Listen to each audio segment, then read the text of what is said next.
Hello friends, स्वागत है आपके अपने यूट्यूब चैनल गायत्री ऑफिशियल में। आपका मेडिकल, चाहे वो कांस्टेबल ट्रेड्समैन का हो या सीएपीएफ असिस्टेंट कमांडेंट का या आर्मी जीडी सोल्जर का हो या सीडीएस के माध्यम से आप ऑफिसर बनने जा रहे हैं, उसका मेडिकल हो। मेडिकल गाइडलाइन, आर्मी का जो मेडिकल गाइडलाइन है उसके बेस पर सीएपीएफ का मेडिकल गाइडलाइन तैयार किया गया है।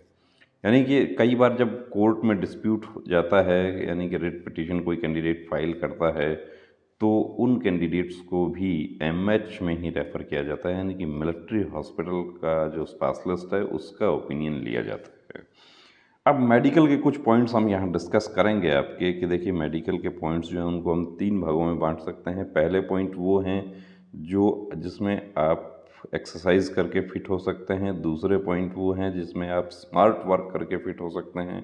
और तीसरे पॉइंट वो हैं जिसमें आप सर्जरी करवा के फिट हो सकते हैं। और चौथे पॉइंट वो हैं जिनमें आप कभी फिट नहीं हो सकते।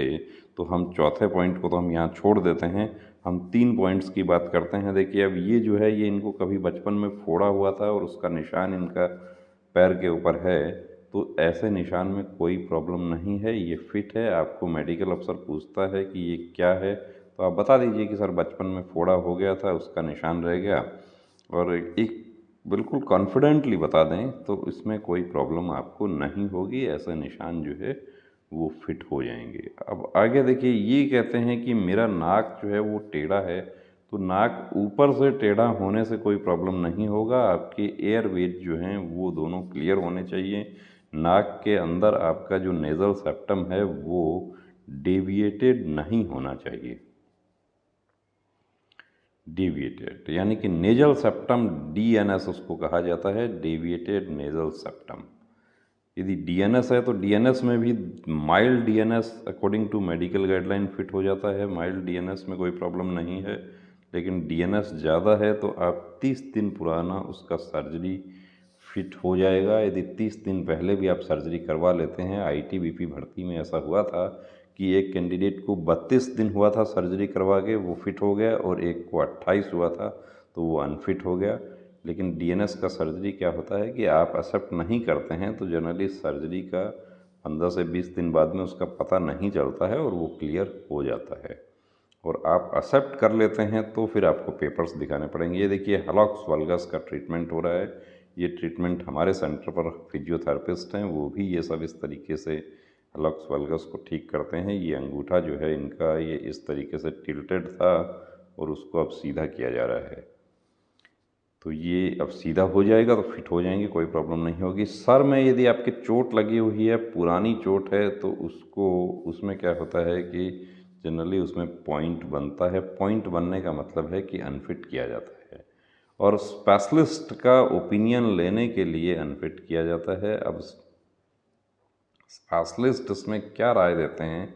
स्पेशलिस्ट इसमें आपका एमआरआई वगैरह करते हैं कि हेड इंजरी जो है, पुराना किसी प्रकार का हेड इंजरी का हिस्ट्री नहीं होना चाहिए। तो छोटा इंजरी है कोई प्रॉब्लम नहीं है, लेकिन यदि बड़ी इंजरी है तो आपके पास यदि पेपर्स हैं पुराने ट्रीटमेंट के, बहुत अच्छी बात है, आप मेडिकल में पेपर्स लेकर जाते हैं, उससे प्रॉब्लम नहीं होगी। और यदि इंजरी बाहरी तौर पर इंजरी है और एमआरआई वगैरह में सब कुछ ठीक आ जाता है तो उसमें भी कोई प्रॉब्लम नहीं है। ये देखिए, क्या ये वेरिकोज वेंस है? तो ये तो दिखने में वेरिकोज वेंस जैसा, हमने हमारे मेडिकल अफसर से पूछा था, हमारे जो डॉक्टर हैं उनसे, तो उन्होंने कहा कि ये तो वेरिकोज वेंस लग रहा है। लेकिन पिक देखकर वेरिकोज वेंस के बारे में ओपिनियन देना बड़ा मुश्किल है। इसका कलर डॉपलर टेस्ट होता है। इसका कलर डॉपलर टेस्ट से ही वेरिकोज वेन का पता चल सकता है। सभी दिखने वाली नसें वेरिकोज नहीं होती, लेकिन जो कॉइल जैसी बन जाती हैं वो वेरिकोज होती हैं। और वेरिकोज यदि आपको है तो ये विशेष ध्यान रखना कि सर्जरी नहीं करवा लेना है, वरना आप परेशानी में पड़ जाएंगे। इसका ट्रीटमेंट क्या होता है? इसका लेजर ट्रीटमेंट होता है, या यहाँ से एक कट लगता है पैर के नीचे, और वो नीचे कट लगाकर आपको यहाँ देखिए, यहाँ पे कट लगता है उसका, और यहाँ से कट लगा के वो वेंस निकाल दी जाती हैं। यदि कट जो है इस हिस्से में कहीं कट लगा हुआ है तो ऑपरेटेड केसेस जो हैं वेरिकोज वेंस की, वो भी अनफिट हैं। मेडिकल गाइडलाइन में इसके बारे में साफ लिखा हुआ है। तो वेरिकोज वेंस का लेजर ट्रीटमेंट ही बेस्ट है। अब ये आप देख सकते हैं कि ये कैंडिडेट जो है ये कहते हैं कि मुझे काम करने में कोई प्रॉब्लम नहीं है, लेकिन बोन जो है वो नहीं है, बोन कट है। तो बोन कट है तो इसमें अब हम ये तो नहीं कहेंगे कि ये पूरी तरीके से अनफिट हैं, क्योंकि ये लिटिल फिंगर है। लिटिल फिंगर में कहा गया है कि जो टर्मिनल फ्लैंक्स जो है उसमें बोन सही हो, और यदि आगे का जो जो उसका जो मांसपेशियां ही कटी हुई हों तो वो फिट हो जाएगा। लेकिन इनका तो बोन भी कट है, तो बोन कट है तो चांस कम है फिट होने का, लेकिन डिपेंड करता है मेडिकल अफसर पर। लेकिन यदि यही उंगली ये ट्रिगर फिंगर होता तो बिल्कुल क्लियर कट अनफिट था, कोई चांस नहीं था। अभी यहाँ पर भी 90% देखिए अनफिट का ही इसमें चांस है, फिट होने के चांसेस बहुत कम हैं। बाकी डिपेंड करता है मेडिकल अफसर पे। अब ये इनके दांत के देखिए डेंटल पॉइंट हम काउंट करते हैं, ये 2 और 2 4, फिर 5 6 7 8 9 10 11 12 13 14 15 16 17 18, और 18 में से कितना 2 और 2 4, 4 निकाल दीजिए तो डेंटल पॉइंट कितना बना। डेंटल पॉइंट अब यदि ये कौन सा है, प्री मोलर है तो 1 और 1 2 होगा, और यदि मोलर है तो इसके 2 और 2 4, यानी कि डेंटल पॉइंट यहाँ पर इनके 14 से हो जाते हैं कम। यदि 14 तक हो जाता है फिट हो जाएगा। अब इसका इलाज क्या है, इसका इलाज ये है कि अच्छी क्वालिटी का आर्टिफिशियल दांत जो है यहाँ पर फिट करवाया जाए, कैप नहीं लगवाया जाए।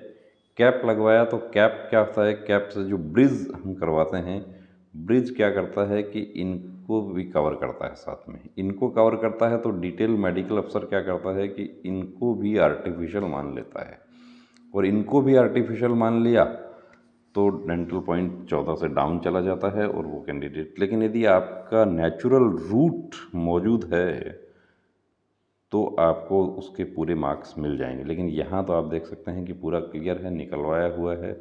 अब ये गैप है या निकलवाया हुआ है तो यहाँ इनको प्रॉब्लम हो सकता है।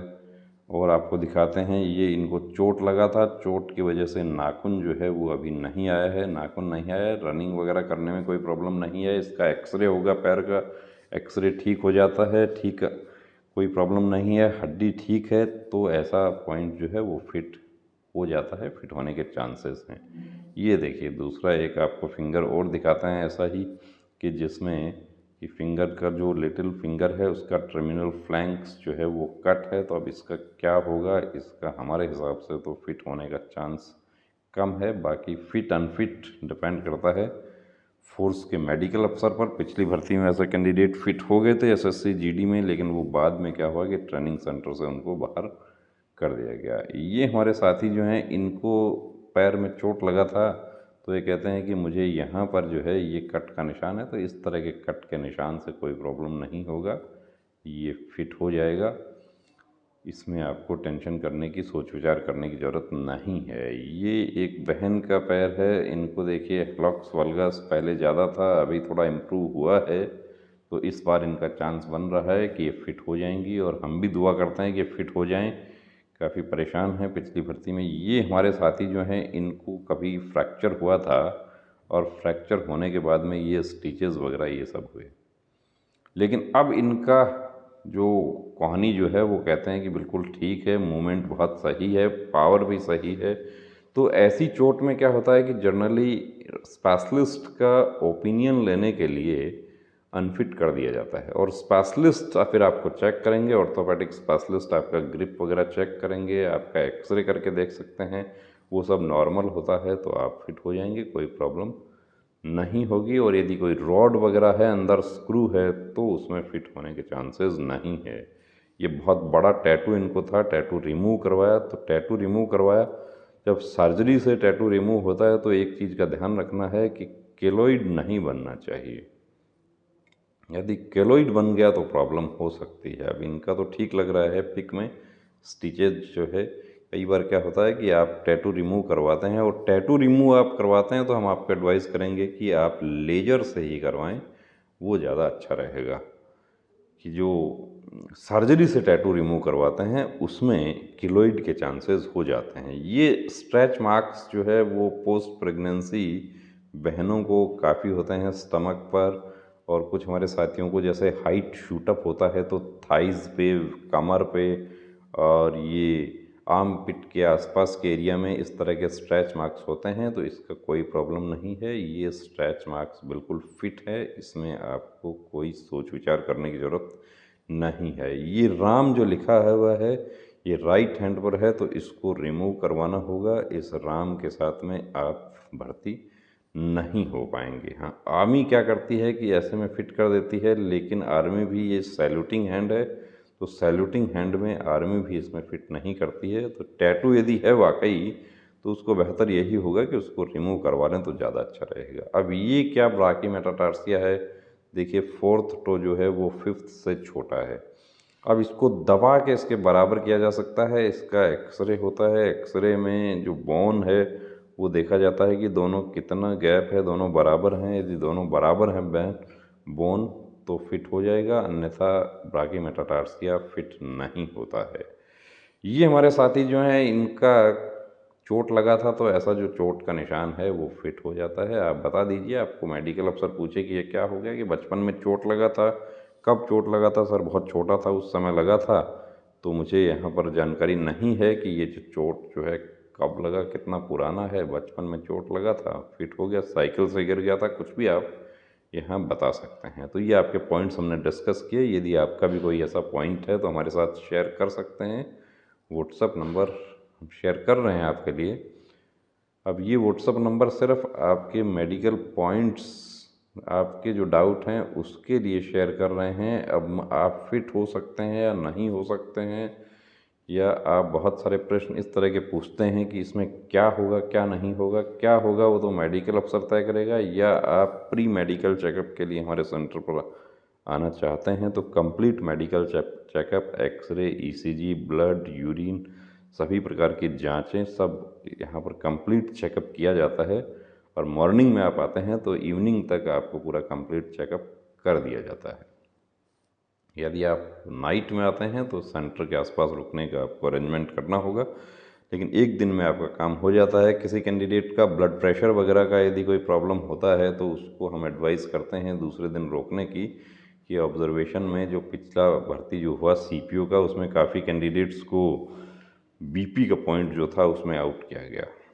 तो अभी जो सीपीओ के मेडिकल होने जा रहे हैं उसमें हम हमारे तमाम उन साथियों को एडवाइस करना चाहेंगे कि बीपी अपना एक बार चेक ज़रूर करवा के जाएं, और यदि फ्लक्चुएट होता है 2-3 दिन तक बीपी चेक करवाएं। फ्लक्चुएट होता है तो उसका आप ट्रीटमेंट लेकर जा सकते हैं, कोई बड़ा इशू नहीं है।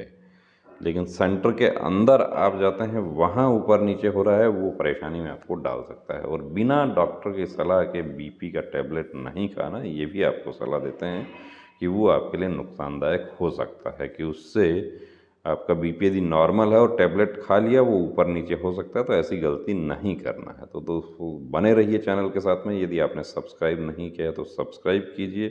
प्री मेडिकल चेकअप के लिए आप सेंटर पर आ सकते हैं। यहाँ पर स्पेशलिस्ट की पूरी सुविधा है, फिजियोथेरेपिस्ट भी हैं, एक्सरसाइज की भी सुविधा है।